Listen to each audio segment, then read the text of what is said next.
அங்கே முக்தேஸ்வர் என்ற கோயிலிலே. இன்று அது வேறு விதமாக, நாங்கள் சென்றபோது இருந்த முக்தேஸ்வர் வேறு, இப்பொழுது இருப்பது வேறு.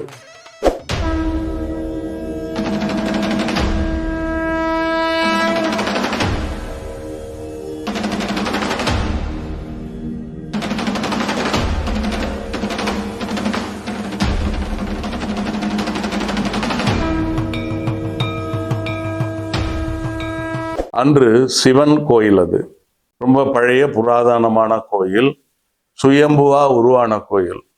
அங்கே செய்யக்கூடாத வேலைகளை எல்லாம் என் சகோதரன் என்று சொல்லக்கூடிய கயவன் என்று தான் சொல்வேன், நிறைய சிலைகளை எல்லாம் வைத்து ஒரு சிவன் கோயிலிலே ஆஞ்சநேயர், இப்படி எல்லா விதமான விஷயங்களையும் வைத்து அதை ஒரு வருமானம் வரக்கூடிய ஸ்தலமாக மாற்றிவிட்டார்.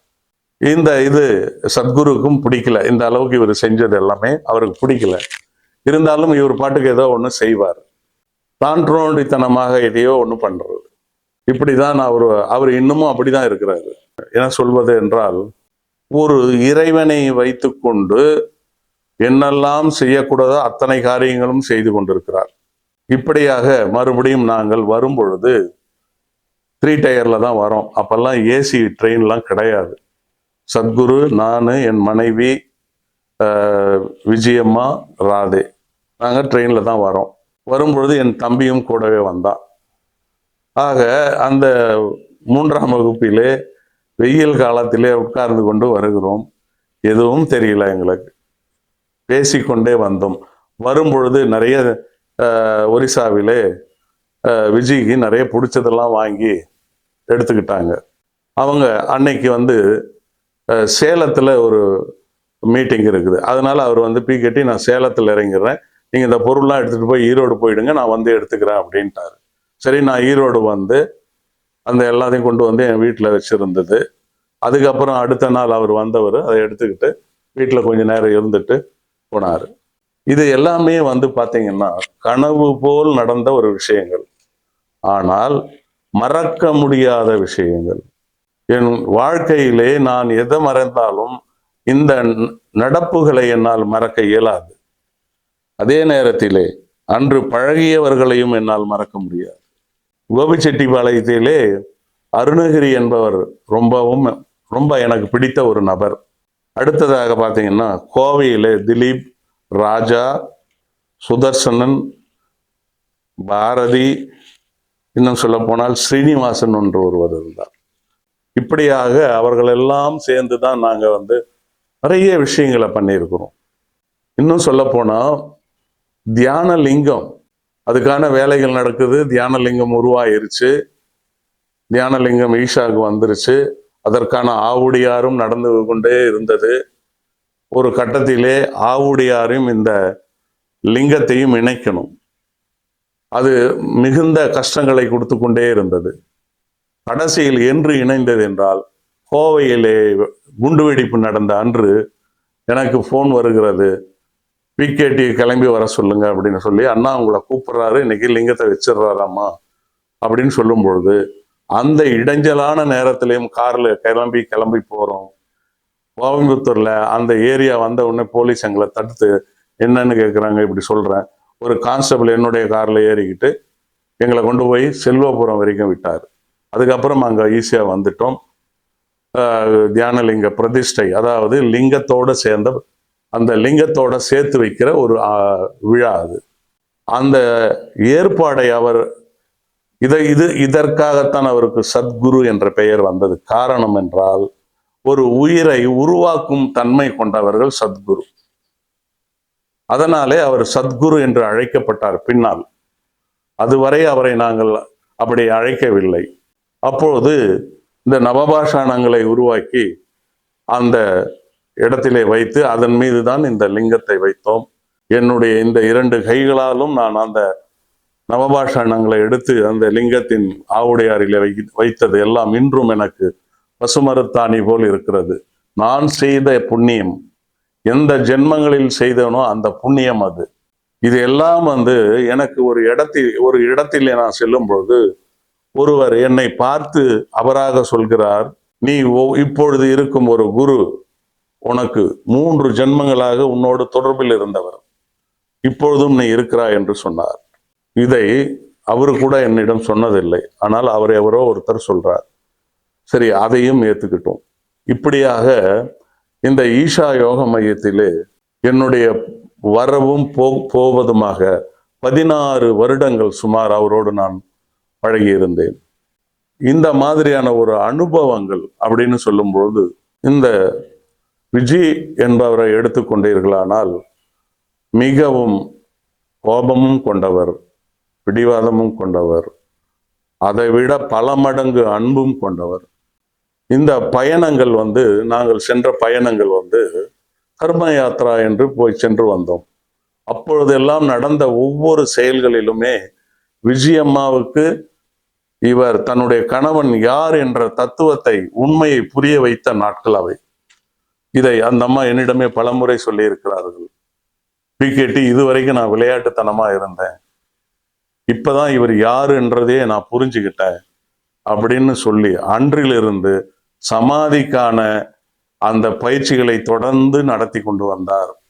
அப்படி நடந்து கொண்டு வரும் காலங்களிலே கூட ஒரு இடைப்பட்ட நாளிலே நான் அவரை சென்று அவரே சமைத்து உணவு அளிக்கும் பொழுது அதையும் சாப்பிட்டு விட்டு அன்று அவர் முகத்தை பார்த்தேன். மிகவும் ஆச்சரியப்பட்டு போனேன். அந்த விஜயம்மாவா இது அப்படின்னும் பொழுது அவர்களுடைய முகத்திலே அப்படி ஒரு தெய்வீக கலையை கண்டேன். அவர் கொஞ்சம் கண்ணை மூடினாலும் கண்களில் அப்படி ஒரு ஆனந்த கண்ணீர் வரும். அப்பொழுது அவர் நான் அவர்கிட்ட தனிமையில பேசிட்டு இருக்கும் பொழுது சொன்னார், பிகேடி, உங்களை எல்லாம் நம்பிதான் என் மகளை இங்கே விட்டு விட்டு செல்கிறேன். ஏன் அப்படி சொல்றீங்க? நீங்க ஒன்றும் போகலை, இங்கே தானே இருக்கிறீங்க, அதெல்லாம் நாங்கள் பார்த்துக்கிறோம், ஒன்றும் பிரச்சனை இல்லை, ஆனால் இப்படி சொல்லாதீங்க அப்படின்னு சொன்னேன். இல்லை, என்னுடைய நிலையை நான் மாற்றிக்கொண்டே வருகிறேன், அதனால் நீங்கள் கொஞ்சம், அது மட்டும் அல்ல, அவரோடும் நீங்கள் இருக்கணும் அப்படின்னு சொன்னாங்க. நான் அழுதே விட்டேன், மிகவும் அழுது விட்டேன். அப்பொழுது அவர்களுடைய அந்த நிலை ஒரு விதமான இருவருக்குள்ளுமே ஒரு பெரிய உஷ்ணத்தை உருவாக்கியது. அவர் ஒரு இடத்தில் உட்கார்ந்திருந்தால் அந்த உஷ்ணம் என்னை தாக்குகிறது. அந்த அளவுக்கு ஒரு சக்தி நிலையிலே நான் ஒருவரை பார்த்ததே இல்லை. சொல்ல போனால் ஜக்கி வாசுதேவை கூட நான் அந்த நிலையிலே பார்த்ததில்லை, அவ்வளவு உணரவில்லை. இப்படியாக அன்று உணர்ந்தேன் நான்.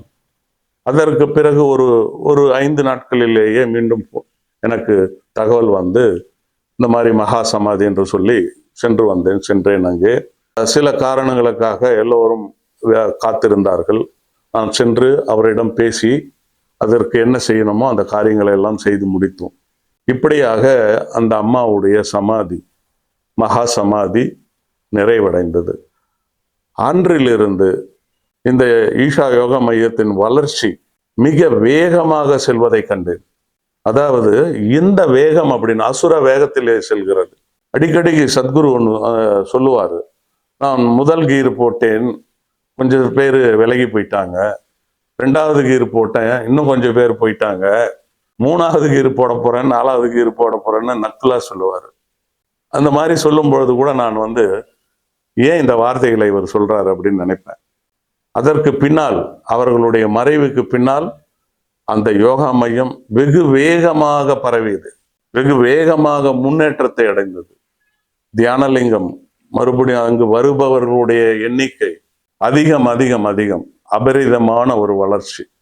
இந்த வளர்ச்சி எப்படி அப்படின்னும் பொழுது அவர் அடிக்கடி சொல்வார், ஒரு ஆண் சக்தியும் ஒரு பெண் சக்தியும் இருக்கும்போது தான் எந்த ஒரு கோயில்களிலும் சரி எல்லாமே வளரும் அப்படின்னு சொல்லுவார். ஏன்னா நமக்குள் இருக்கிற ஈடா பிங்களா இந்த மாதிரி அர்த்தநாரீஸ்வர் அப்படிங்கிறது, இதுக்கெல்லாம் நிறைய அவர் சொன்ன பின்னாடி தான் எனக்கு இந்த சிவன் மீது மிகவும் ஒரு ஈடுபாடு கொண்டு சிவனை பற்றிய அனைத்தையும் தெரிந்து கொள்ளும் ஆவல் எனக்குள் ஏற்பட்டது. ஒரு கட்டத்திலே ஈஷா யோக மையத்தினுடைய அவருடைய வீட்டு வாசலிலே நின்று கொண்டிருக்கிறார். நான் அவரை பார்க்கிறேன். பார்த்துவிட்டு, ஜக்கி, இனிமேல் நான் இங்கே வருவது ரொம்ப முடியாத ஒரு காரணம் என் குழந்தைகளின் படிப்பு விஷயத்தையும் கவனிக்க வேண்டும், அவர்கள் வளர்ச்சியை கவனிக்க வேண்டும் அப்படின்னு சொல்லும்பொழுது, தாராளமா செய்யுங்க, ஆனால் இங்க வருவதை மட்டும் நிறுத்தாதீங்க அப்படின்னு சொன்னார். நீங்கள் வரணும் அப்படின்னு சொல்லுவாரு. அது மட்டும் இல்லை, வருவீங்க அப்படின்னும் சொன்னார். இது எல்லாம் என் ஆழ்மனதில் எடுத்துக்கொண்டு அவ்வப்போது ஒரு ஒரு காரியமாக கூப்பிட்டாங்கள் என்றால் செல்வது வழக்கம். ஈஷா யோக மையத்திலே என்னுடைய பங்காகப்பட்டது. என் பங்கு என்பதை விட அங்கிருந்து எனக்கு கிடைத்தது தான் அதிகம்.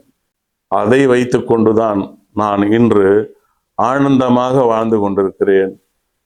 ஒரு சிவனை இங்கே உருவாக்கக்கூடிய அந்த சக்தியையும் அவர்தான் எனக்கு கொடுத்தது. என் வாழ்க்கையிலே சில வழிமுறைகளை அவர் ரொம்ப சூட்சமா தான் சொல்லுவார். நிறைய பேருக்கு புரியாது. என்கிட்ட கூட வந்து கேட்பாங்க, அண்ணா என்ன சொல்றாரு அப்படின்னு. ஆனால் புரியாது நிறைய பேருக்கு. அது அத்தனையும் ஒரு சூட்சமான விஷயங்கள் தான். அதை புரிந்து கொண்டால் உனக்குள் தெய்வீக தன்மை, உன்னுள் இருக்கும் சிவனை நீ காண முடியும். காரண அறிவுல போக வேண்டாம். நாம இங்க இருக்கிறாரா இல்லையாங்கிறது அதுக்கு அடுத்த பட்சம். ஆனால் உங்களை நீங்களே உள்நோக்கி பார்க்கிறது, உன்னை நீயே பார்த்துக் கொள்வது.